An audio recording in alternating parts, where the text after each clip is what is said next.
Welcome back to my YouTube channel. I am here in Orlando, Florida. I am increasingly liking this place. I'm liking this place more and more and more. So right now I am at the Homewood Suites by the airport. So right when I sat down on this couch, I got the most ickiest feeling. Check this pillow out. And I'm sure they don't clean it because as long as I've been in hotels, I've never, ever heard of a cleaning company to come and clean the couches and carpets and stuff. Well, maybe one carpet clean. I think it was because it was that dirty. Maybe it was like super stinky too.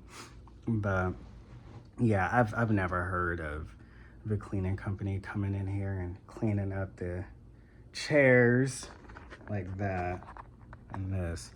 Okay, so today I had I always have such good flights on Southwest. Always, always, always. And I always like to help them turn the airplane. Now, what I mean by that, I'm not sure if I explained this before, but whenever you are non-revving on another airline, one that does not have their own cleaning crews, for example, Southwest Airlines, I always like to jump in and help. I bring my own gloves. I always get the trash bag from the flight attendants right before landing.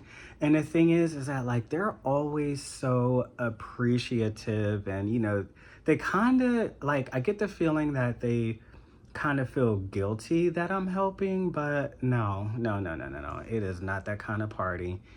In this industry, you always help each other out.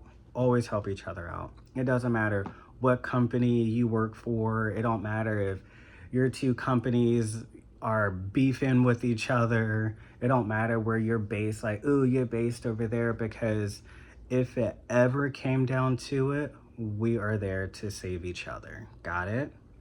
Good. Now, I'm gonna eat. I'm actually take that food out of my portable oven and I'm gonna put it in the microwave. I am TI red. So I'm gonna eat this food and I'm gonna take these contacts out and we're gonna get to the story. Okay, I'm back. So this true story takes place at a previous hotel that I used to work. And I was working at front desk and it was super, super busy. So I ended up getting this phone call. And this guy is on the other line and he's talking about how he wants to book a room with us. It's him and his wife's, I forgot, I can't remember. Let's just say 25th wedding anniversary. He's like, well, it's me and my wife's 25th wedding anniversary and we're just calling it around to different hotels to try and see like what we like and what we don't like. And, so I'm answering all of his questions. And, he's like, do you guys have any suites there? And what about room service and this, that, and the other? So 1,000 questions. And I answered all of them. So then he says, well, this other hotel across town is charging half the price that you guys are charging for a suite. And I really want to give you guys my business. Do you guys price match? I was like, no, we don't. We don't price match anyone. He goes, oh, well, I mean, if I do have to go and stay at another hotel, I mean, it'd be unfortunate because this is me and my wife's 25th anniversary. I'm not saying anything at all.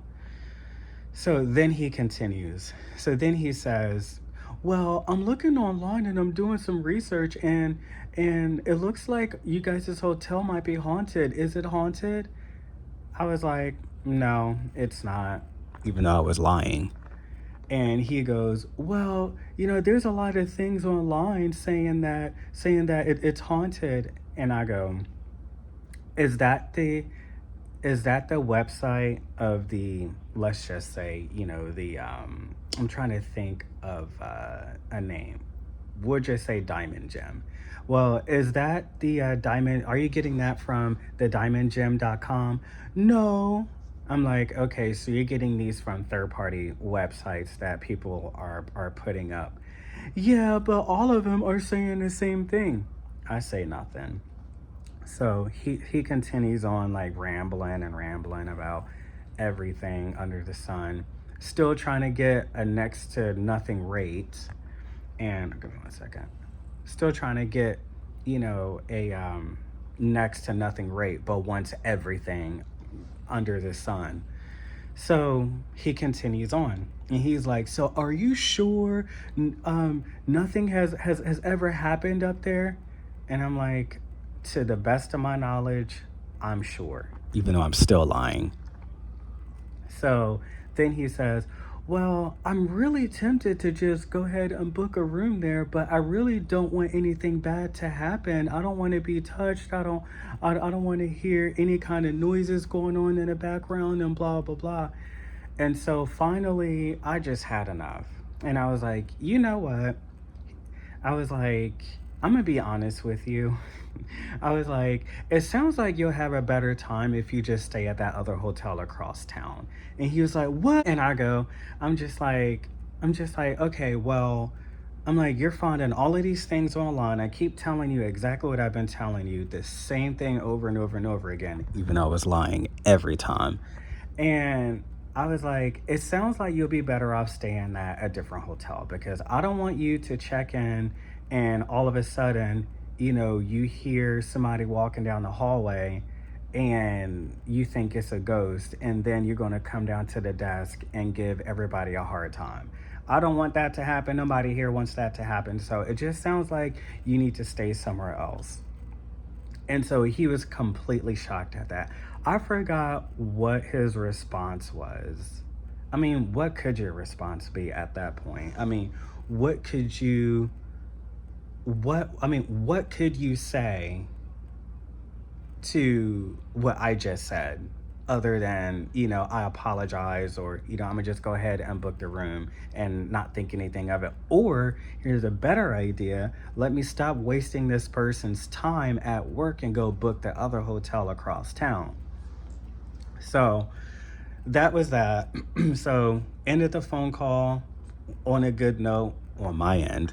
And um, a couple of days later, I came back because I remember this guy's last name, and he stayed there anyway at the same hotel. So at at the rate that he was supposed to stay at. So that was story number one. Story number two. So here I am working the front desk, same hotel, but on a different day. And this guy and his girlfriend checks in, and he goes, are you guys pet friendly? And I tell him, yes, we are pet friendly. And he goes, oh, well, I wish I had known that because I would not have booked here because my girlfriend has such a severe pet allergy. And I tell him, I'm like, yeah, unfortunately, a lot of hotels are pet friendly. And so I cannot remember the rest of the conversation going back and forth, but it was pretty much essentially the same thing. And so he goes, well, can you guarantee us that you can put us in a room that hasn't had a pet in it in a really long time? And I was like, that's not anything that I can guarantee. There's been a pet at some point in time, at random times, in every last one of these rooms. Whether the pet was registered or the pet was snuck in, that's not anything that I can guarantee. And he goes, oh, he was like, well, I just don't know what else to do then. And so the conversation continues, and he's just talking about she might die and all this other stuff. And so I get straight to the point. I tell him, I was like, well, unfortunately, because of everything that you've told me so far about her severe allergy, you cannot stay here. He was like, what? And I was like, yeah, I'm being truthful. You cannot stay here. You're gonna have to stay somewhere else. And he goes, well, I want a refund. So it's fine, perfectly fine. So I look in his reservation, and he booked through a third party. And it was a whole nother argument about that. And so I tell him, I was like, yeah, unfortunately, you did book through a third party, so you're gonna have to get your money back from them. And he goes, well, I've never heard of that before. So then I had to go into explaining how third parties work. And I use DoorDash. DoorDash is a good tool for teaching people about third parties. So I tell them, I was like, have you ever DoorDash before or bought something off of Uber Eats? I told him, I was like, third parties work the same way. I was like, if you book on DoorDash or you book through Uber Eats and there's an issue, you don't get your money back straight from the restaurant. You get your money back from DoorDash or Uber Eats. It works the same thing with third parties. Tell me why he still wasn't understanding. So he wanted to continue going back and forth, and my answer is still the same. You're going to have to get your money back from whoever you gave your money to. Your money is not here with the hotel, is not here with diamondgemhotels.com. It is with the third party that you booked with. Whoever you gave your money to is who you're going to get your money back from. So he's finally starting to understand it. So then he goes, well, because you guys are pet friendly, can I get maybe like some kind of like certificate for like a future stay? And I'm like, no, it doesn't work like that. I was like, you didn't do your due diligence and you assumed that we were not pet friendly. I was like, this mistake is with you. This is not on the hotel. This is not on anybody else. This mistake is on you. So no, we're not going to give you a gift certificate because it'll be written on this property. And he was like, well, can it be written at like another property? I was like, no, no, unfortunately, it does not work like that. If I were to give you a certificate, which I'm not going to, if I were to give you a certificate, it would be for this property, which you can't stay here anyway. So he still wanted to go back and forth, back and forth. And he's playing these word games and word salad and stuff like that. It's like, do you understand? This is what I'm thinking in my head. Like, do you understand? This is not my first rodeo. Do you understand? This is not my first rodeo, but it's clearly his because he don't know what he's talking about. So then he goes, well, you guys will still get paid from the third party, right? And I was like, generally, yes. He was like, so you can't give me my money back. I was like, no, we cannot give you your money back because you never actually checked in. So the hotel is not going to get any kind of money from the third party.